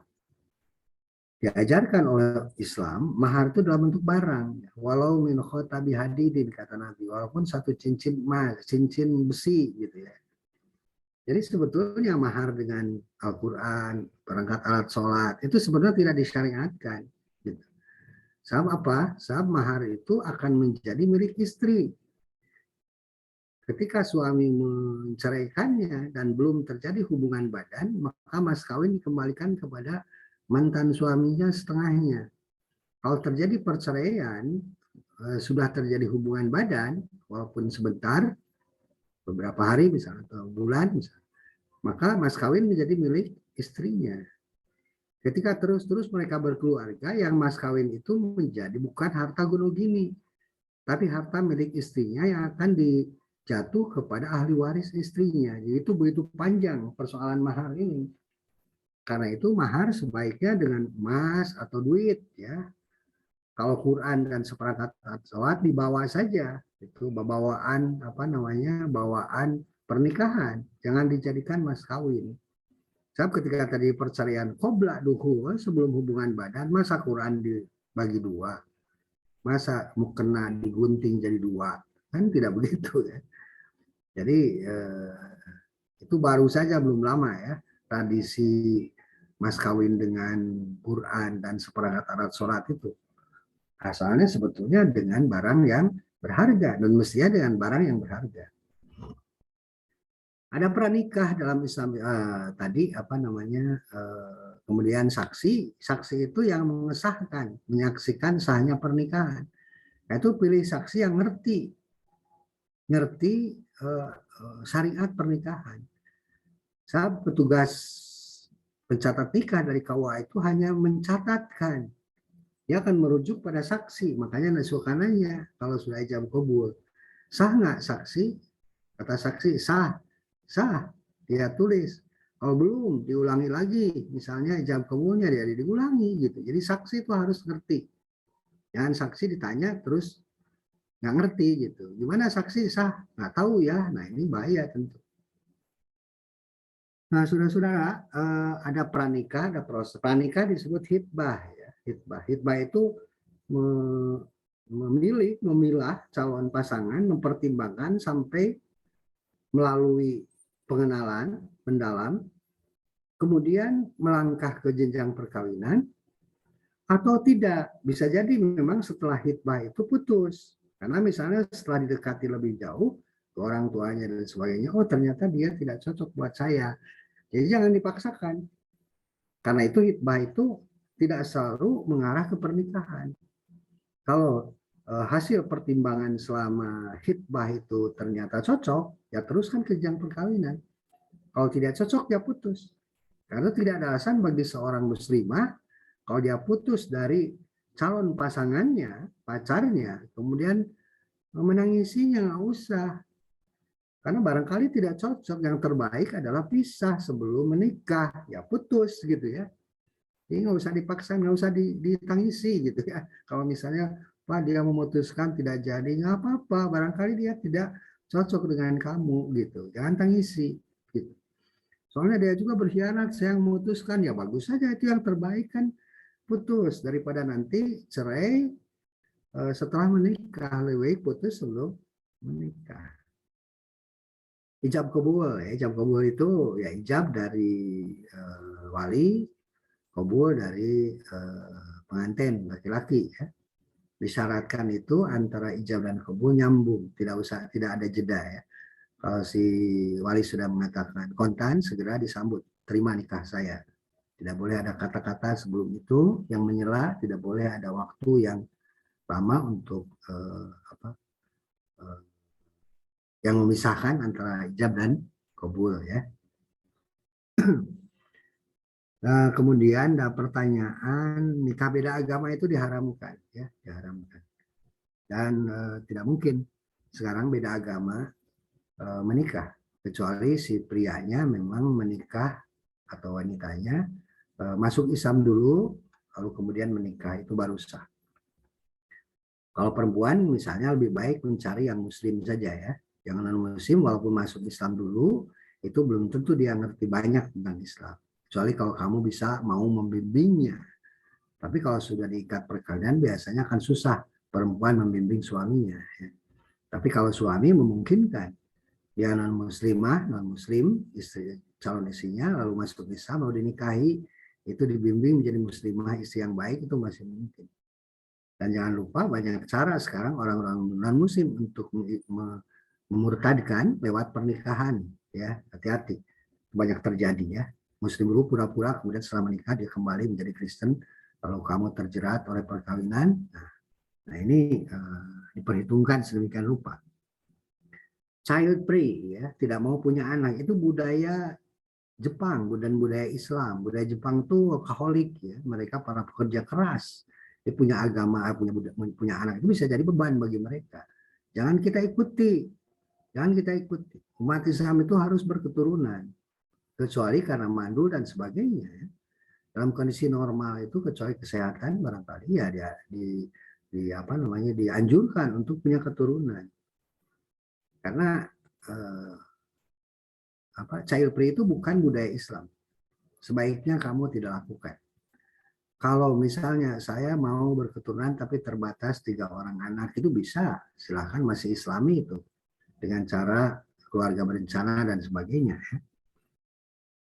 Kemudian ayah tidak mau menikahkan, ya cari tadi kakek, uak, paman, saudara. Kalau tidak ada, dengan wali hakim.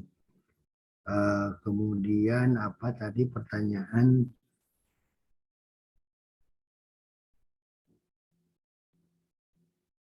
Nikah dengan nikah lewat media ya. Jadi adanya satu majelis itu, satu majelis ngumpul semua, apakah bisa lewat Zoom misalnya? Kalau lewat Zoom atau lewat apapun medianya, dan kemudian semua orang yang ada di Zoom itu meyakini, terutama ya calon pengantin, walaupun tidak berbeda, tidak satu tempat, tapi meyakini bahwa inilah istrinya, bahwa si wali mengerti banget inilah anaknya yang mau dinikahkan, saksi tahu persis bahwa orang ini dengan orang ini yang menikah, saya kira itu sah pernikahan. Ya. Memang tidak ada hadisnya, karena zaman Nabi tidak ada Zoom. Ya. Makanya satu majelis itu ngumpul semua agar semua meyakini yang menikah itu A dan B, walinya, saksinya, dan seterusnya karena bertemu langsung. Tapi kalau tanpa bertemu langsung pun, apabila mereka saling meyakini, itulah perkawinan itu terjadi, saya kira nggak ada soal untuk disahkan ya. Walaupun belum ada apa namanya fikihnya, karena ini ijtihadiyah. Jadi kalau ada orang tidak mengesahkan, jangan ribut juga, karena masalah ijtihadiyah ini, masalah ijtihadiyah. Kalau ijtihadiyah itu bisa sepakat, bisa tidak sepakat, tergantung bagaimana argumentasi yang kamu bisa terima atau tidak terima. Baiklah saudara-saudara, ada pertanyaan yang belum terjawab nih. Ya. Saya kira itu ya, kita sudah jam 12 lebih 5 menit. Mudah-mudahan pernikahan ini mampu, materi ini mampu membekali kamu untuk memasuki jenjang pernikahan. Menikah juga jangan dimudah-mudahkan, tapi jangan juga dipersulit ya. Manis tato amin kumul ba'ah, kata Nabi, siapa yang mampu untuk menikah maka menikahlah.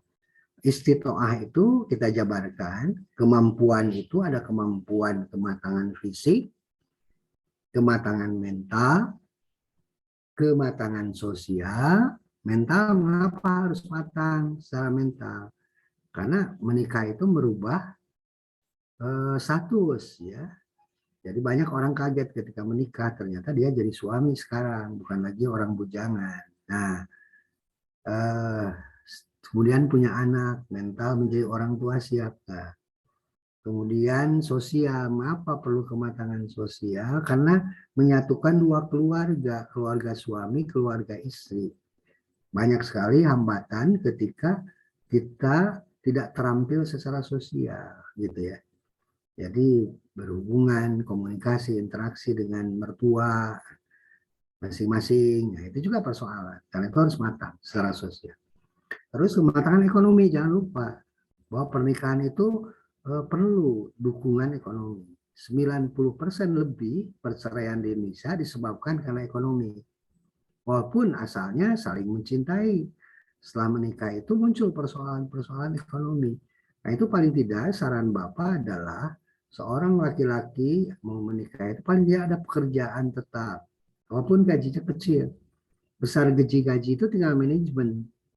Tapi jangan bawa perempuan jadi istri dengan bekal serabutan. Nah ini berbahaya. Apalagi kalau punya anak. Beban semakin berat secara ekonomis, anak menjadi korban.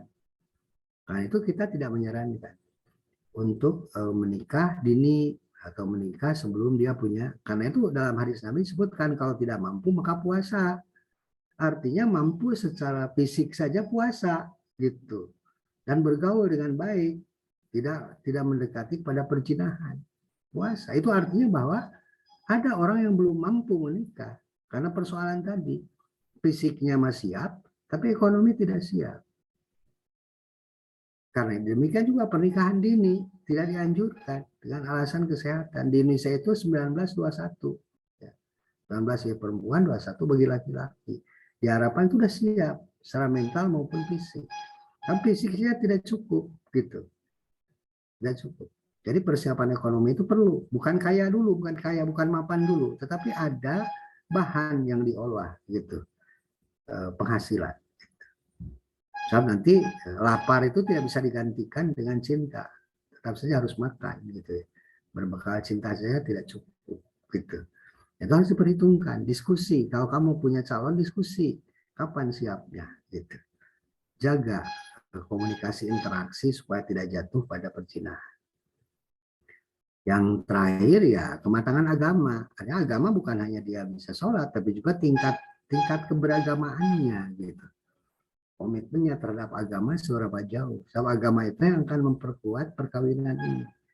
Ketika sukses dia tidak akan jadi sombong. Ketika jatuh gagal dia tidak akan putus asa. Maka sabar itu menjadi bagian dari sikap beragama. Mampu nggak bertahan dalam kondisi apapun. Setelah menikah itu tidak linear hidup itu, selalu naik dan turun gitu, sukses dan gagal gitu. Itu selalu ada dalam kehidupan. Nah, orang yang kuat agamanya, dia sukses tidak akan sombong, tidak akan berubah perilaku. Ketika dia jatuh juga tidak akan bunuh diri, dia akan terus bangkit lagi dan lain sebagainya. Itulah saudara-saudara, waktu kita terbatas banget hari ini. Terima kasih kepada semuanya, moderator dan lain sebagainya. Ada 33 yang hadir, berarti nanti siapa ini PJ-nya, kirim, siapa yang tidak hadir di chat ke Bapak ya. Terima kasih, kita tutup saja dengan bacaan hamdalah bersama-sama. Alhamdulillahirrahmanirrahim. Wassalamualaikum warahmatullahi wabarakatuh. Waalaikumsalam warahmatullahi wabarakatuh. Terima kasih, Pak.